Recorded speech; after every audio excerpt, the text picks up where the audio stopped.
Cuando pensamos en el Imperio Otomano, nos vienen a la mente imágenes de sultanes poderosos, grandes visires, guerreros y las misteriosas mujeres de la arena. Pero detrás de toda esa pompa y poder visible existía otra fuerza fundamental, una que a menudo se pasa por alto: a los esclavos masculinos. Ellos fueron soldados, administradores, marineros, artesanos y guardias. Algunos vivieron y murieron en el más completo anonimato.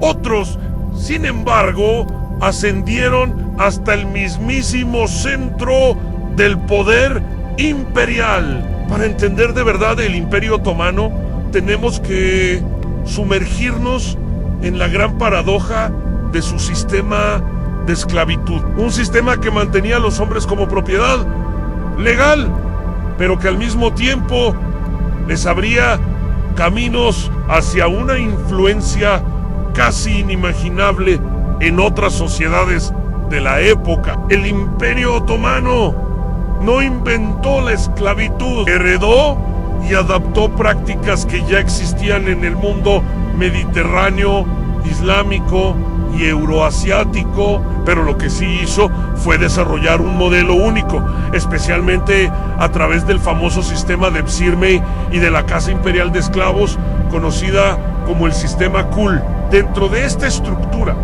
los esclavos masculinos no eran simplemente mano de obra, eran en esencia los instrumentos con los que se construyó el Estado. La palabra turca Kul significa esclavo o sirviente, pero en el contexto imperial se refería específicamente a los esclavos del sultán, y esta distinción es clave. Un Kul pertenecía legalmente al gobernante, pero esto no le impedía ocupar los cargos militares y administrativos más altos del imperio. Su lealtad no era hacia una aristocracia, una tribu o una facción regional, sino directamente hacia la persona del sultán. Esta era la lógica política que sostenía todo el sistema. Una de las fuentes más conocidas de esclavos para este sistema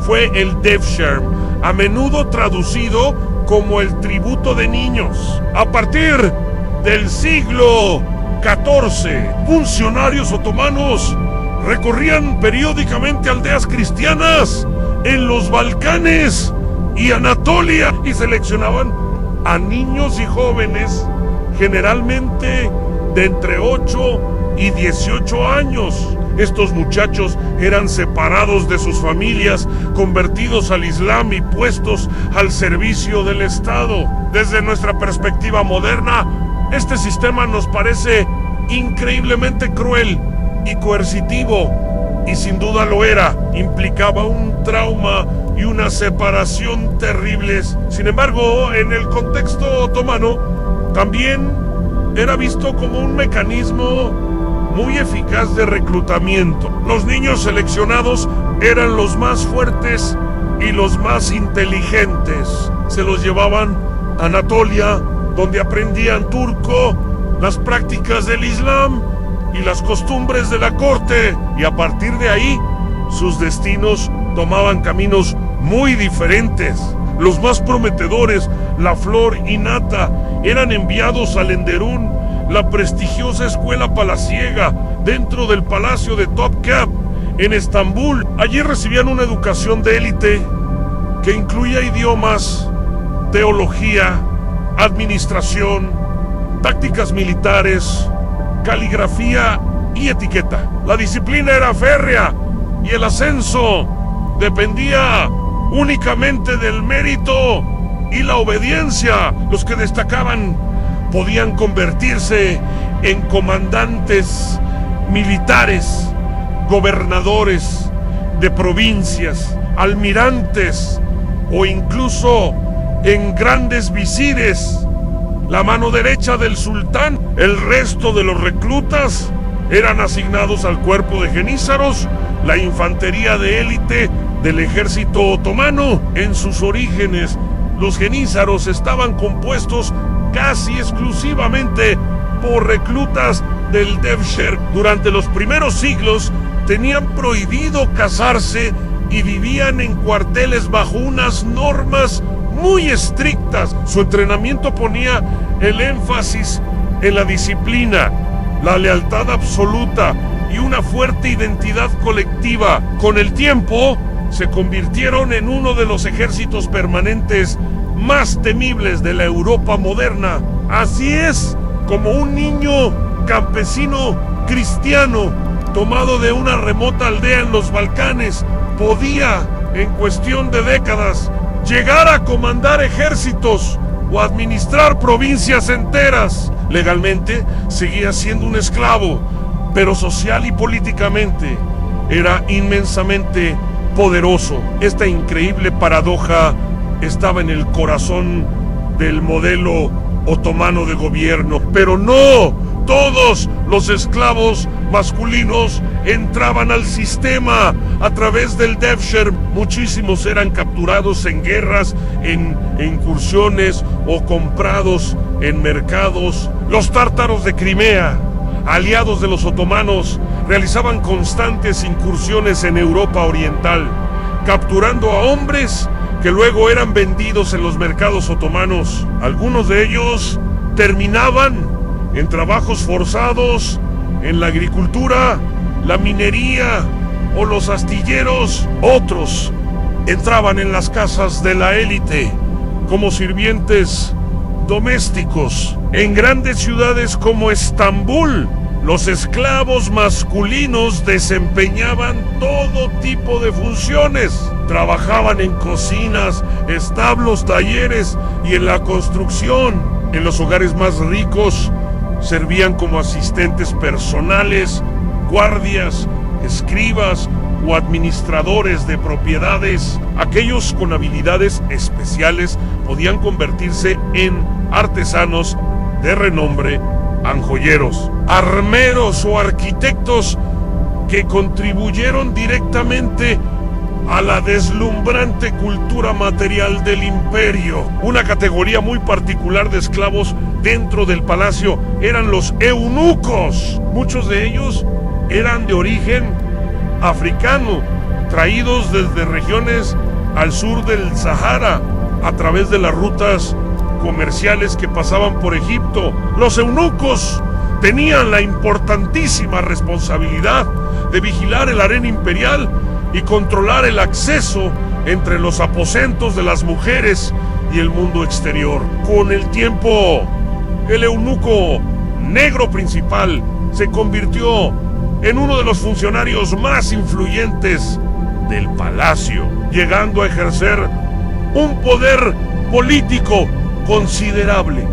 Este sistema, además, no era estático. Muchos esclavos podían ser manumitidos, es decir, liberados formalmente. De hecho, muchísimos altos funcionarios eran técnicamente esclavos liberados que seguían sirviendo al sultán por lealtad y obligación. Tenían la posibilidad de casarse, poseer propiedades y acumular grandes fortunas. Algunos de estos esclavos liberados fundaron familias cuyos descendientes se integraron en la élite otomana. Esta movilidad social fue una de las claves del éxito del sistema Kul.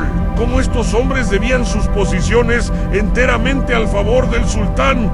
Su lealtad era personal, no hereditaria. La dinastía otomana evitó deliberadamente que se formara una nobleza hereditaria que pudiera desafiar su poder.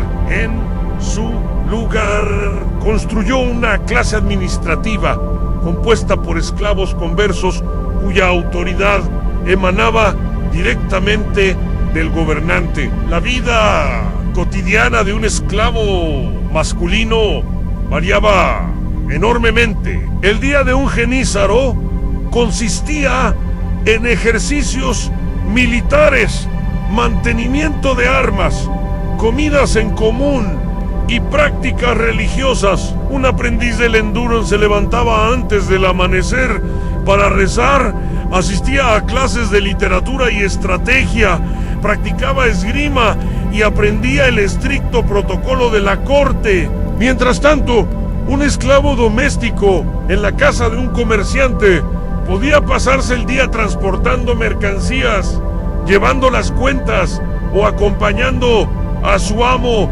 en sus viajes de negocios. A pesar de las oportunidades de ascenso, el sistema estaba lleno de tensiones. La separación de las familias era definitiva. La conversión al Islam era obligatoria para entrar en el sistema cool. La identidad original de estos hombres era borrada y reconstruida por completo en torno al servicio al imperio.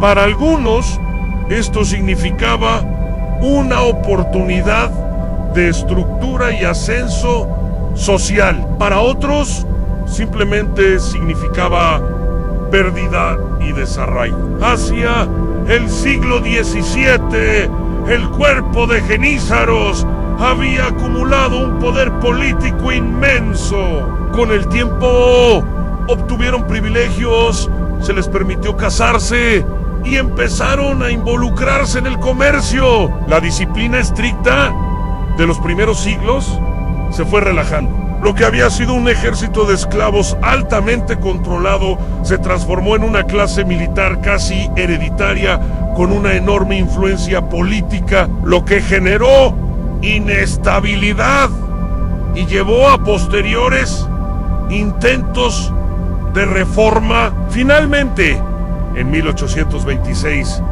el sultán Mahmud II abolió el cuerpo de Genízaros en un evento sangriento conocido como el Incidente Afortunado. La supresión violenta de esta institución marcó el fin de uno de los sistemas militares basados en esclavos más famosos de la historia. Durante el siglo XIX, las presiones europeas y los movimientos de reforma internos hicieron que el Imperio Otomano restringiera y finalmente aboliera el comercio de esclavos. Aún así, durante siglos, los esclavos masculinos fueron la columna vertebral del gobierno. La guerra y la vida cortesana del imperio. La expansión otomana a través de 3 continentes fue impulsada por ejércitos de reclutas esclavizados convertidos en soldados leales. Su compleja burocracia fue administrada por hombres que habían comenzado su vida como cautivos. Sus palacios fueron protegidos y gestionados por funcionarios esclavizados que navegaban las complejas jerarquías del poder.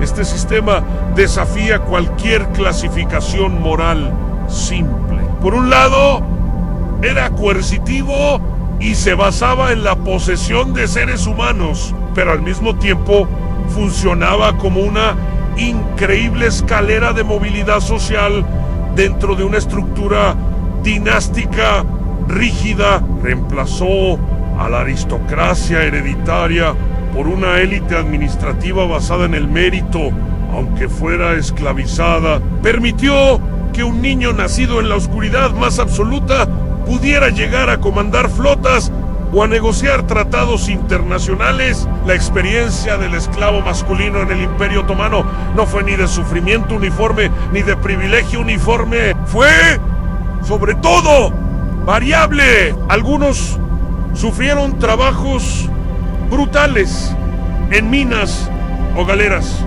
Otros gobernaron provincias enteras. Algunos permanecieron en el anonimato. Otros moldearon el curso de la historia en los silenciosos patios del palacio de Topkap.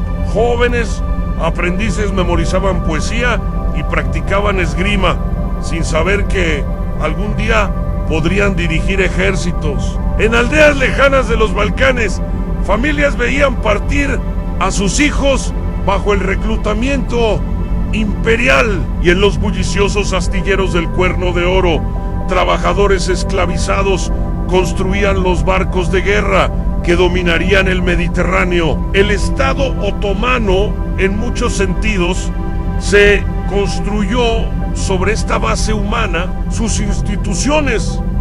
Canalizaron la servidumbre hacia el servicio, la coerción hacia la administración y el cautiverio hacia un sistema de lealtad férreamente controlada. Los esclavos masculinos no fueron figuras secundarias en esta historia, fueron en realidad arquitectos del imperio. Cuando miramos el pasado otomano, no solo vemos sultanes y conquistas, sino también la compleja maquinaria que lo sostuvo. Y en el corazón de esa maquinaria estaban hombres que comenzaron su vida como propiedad del Estado, pero cuyo talento, disciplina y ambición les permitieron transformar el mismo imperio que afirmaba poseerlo. Su historia es una de contradicción,